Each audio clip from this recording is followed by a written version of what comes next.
going to think about the stages involved in inserting a foreign gene into a bacterial cell. In doing so, you would be genetically modifying a bacterial cell or transforming it. The foreign gene might be a human gene from a human chromosome, the insulin gene, for instance. And in order to get that gene into a bacterial cell, you have to have some way of transferring it, carrying it into the bacterial cell. So a plasmid from the bacterial cell is extracted. A plasmid is just a small circular piece of DNA, and it's going to serve as a vector. A vector is a way of carrying foreign DNA from one cell to another. First, we need to cut out the insulin gene from the chromosome, and we also need to cut open the bacterial plasmid so that we can get the gene into the plasmid. So here we can see that the gene has been inserted into the plasmid and joined into the plasmid. This is now a recombinant plasmid because it's had a foreign gene inserted into it. So now we just need to get this recombinant plasmid with the foreign gene into a bacterial cell. And once we get the recombinant plasmid with the foreign gene into the bacterial cell will now be able to express that foreign gene into the protein. So it can transcribe that gene into mRNA. The mRNA can now be translated into the human insulin protein, which will then be secreted by the bacterial cell. Let's have a slightly closer look at what's happening here. We need to think about the role of enzymes in cutting the gene out and cutting the plasmid open, and the role of another enzyme in joining the gene into the plasmid. So the enzymes that cut the DNA are called restriction enzymes, and they recognize a specific sequence of DNA and cut in a particular pattern. So restriction enzymes come from bacteria, come from all sorts of different bacteria, and each restriction enzyme recognizes a different sequence of bases. So this enzyme, L-Cal, comes from Lactobacillus casei, and it recognizes this sequence of bases and it cuts in this pattern. And this one comes from Helicobacter pylori, and it recognizes this sequence of bases and it cuts in this pattern. And this one, which is the one I'm going to use in the example, is from the bacteria E. coli, and it recognizes this sequence of bases and it cuts in this pattern. So I have an example of some human DNA and also an example of a plasmid DNA, which is circularized because plasmids are circular. So I'm going to use this enzyme to cut the gene out and to cut open the plasmid. So let's look at the human chromosome first of all. You can't quite see all of it in the screen, but I'm hoping that you can see where the gene is located. I've done it in red letters. I'll just put a line at the ends there and a line at the ends there so that you can see that's our gene. What we don't want to do is we don't want to cut our gene in half. So what we're going to do is we're going to use our restriction enzyme to cut at one end of the gene and then at the other end of the gene to cut it out of the chromosome. And the restriction enzyme that we're using is EcoR1, so we need to find this sequence of bases at either end of the gene. So we can see GAATTC. There it is. There's that there's the recognition site.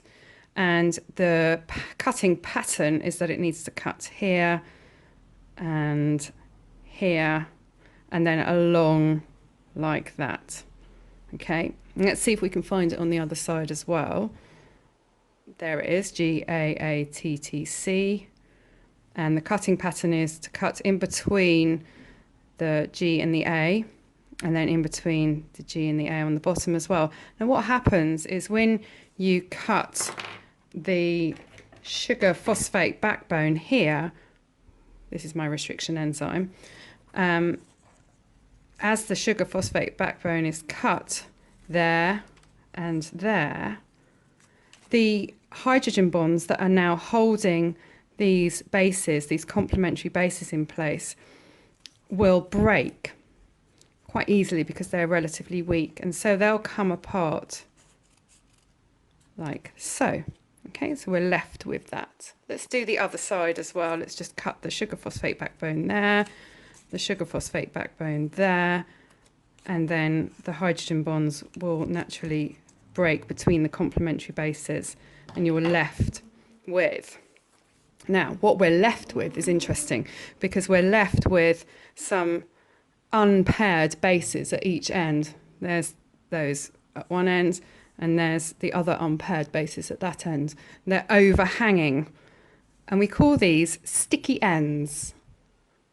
Unpaired overhanging bases that have been left after the restriction enzyme has cut.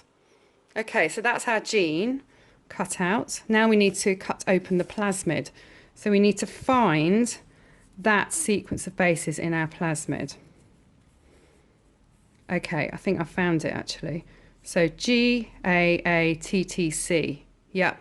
Okay, so the pattern of cutting is cut the sugar phosphate backbone between the G and the A and here, and then the hydrogen bonds will naturally break between there. So let's do that with our scissors here.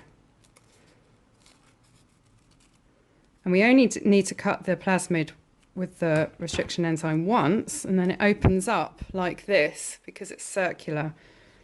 And what we're doing is we're cutting the plasmid and the gene out with the same restriction enzyme. And we can see why. Both times we've ended up with some sticky ends, and you'll notice that the sticky ends on the end of the plasmid are complementary to the sticky ends on the end of the gene.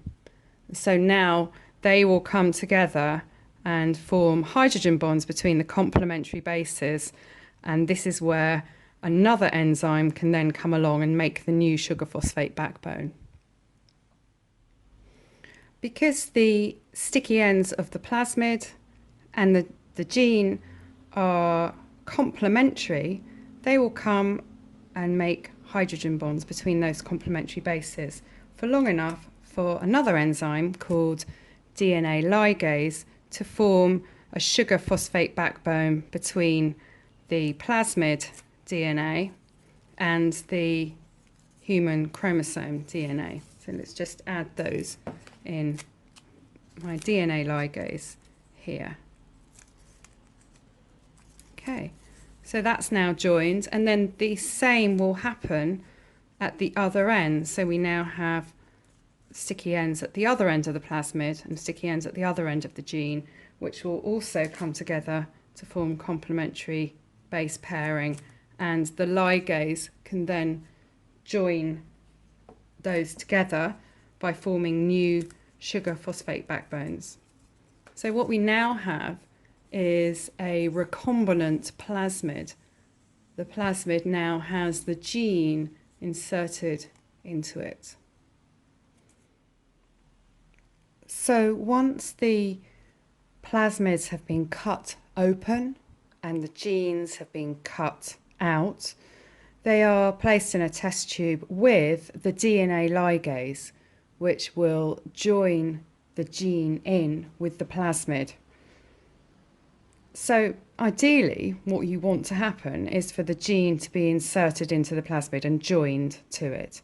But that's not always what happens. So we can see in this collection of results that we've got some recombinant plasmids. This plasmid has the desired gene inserted into it, and so does this one, and so does this one. But these plasmids have just been joined together again, and these genes have been, the ends of these genes have been joined together to make it into a circular piece of gene. These are no good to us. This is what we want. We want to have a recombinant plasmid, but this is a completely random process. So we will always get a random set of results where we have some recombinant plasmids, some just plasmids, and some circularized genes. So what we'll do then is we'll take this and mix it with some bacterial cells. And the idea is to get the bacterial cells to take up the recombinant plasmids, or whatever is available to it. It might just be the plasmid. So the way that we do this is we either give the bacterial cells a short heat shock or a short electrical pulse. And what this does is it makes the membrane a little bit more permeable for long enough so that it can take up what's in its surrounding solution. Now, this bacterial cell has taken up a recombinant plasmid, and so this bacterial cell will be transformed. This bacterial cell has just taken up the plasmid with no gene, so this bacterial cell will not be transformed. So we need to think next about how do we tell which bacteria have been transformed and which bacteria haven't. We can see that there are three possible outcomes for our attempted bacterial transformation. You can see that this cell has taken up a recombinant plasmid. It now has the inserted gene. It has been transformed. This cell has taken up a plasmid without the inserted gene, and this cell hasn't taken up anything at all. So how can we tell which cells have been transformed and which cells haven't? We need to start by using a plasmid that has itself already a couple of genes. So these genes are antibiotic resistance genes. Many plasmids have them. This gene codes for a protein that breaks down an antibiotic called ampicillin. And this gene here codes for a protein which breaks down an antibiotic called tetracycline. If we cut the plasmid open and insert the gene in the middle of the tetracycline resistance gene, the tetracycline resistance gene will be rendered non-functional. So, if we have a bacterial cell that has taken up this plasmid, as is the case in this example, it will be able to make a protein to break down ampicillin. So it will be ampicillin resistance. And it will also be able to make a protein to break down tetracycline. So it will also be tetracycline resistant. If a bacterial cell takes up a recombinant plasmid, which has the inserted gene, remember we're inserting the gene right in the middle of the tetracycline gene, that means that this bacterial cell will still have the ampicillin gene, so it will still be able to make a protein to break down ampicillin, so it will still be resistant to ampicillin. But it will not be resistant to tetracycline because it no longer has the tetracycline resistance gene intact. But it is transformed because it has the inserted gene. And if a bacterial cell takes up no plasmid at all, then it won't have the ampicillin resistance gene or the tetracycline resistance gene, and so it won't be resistant to either of those antibiotics. Using a plasmid with two antibiotic resistance genes as a vector allows us then to use a technique called replica plating to determine whether your bacterial cells have been transformed or whether they haven't been transformed. So replica plating uses agar plates that have antibiotics impregnated into the agar, either ampicillin or tetracycline. And we'll start with an ampicillin plate. And what we're going to do is we're going to place a very small sample, a bacterial cell, at very specific positions on the plate. Now these cells have been mixed with the plasmids. We don't know which ones have been transformed and which ones haven't yet. What we're going to do is we're going to allow these single cells to divide by binary fission to form colonies. So we'll leave them for some time at a particular temperature to allow the cell division to happen. So after some time we can see that colonies have formed.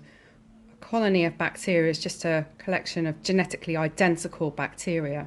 And because these bacteria have been dividing by binary fission, they're all genetically identical to the bacteria that was placed there initially. So what we can see is that one colony has disappeared. So this bacteria that was placed here before has obviously been killed by the ampicillin that's impregnated in the agar.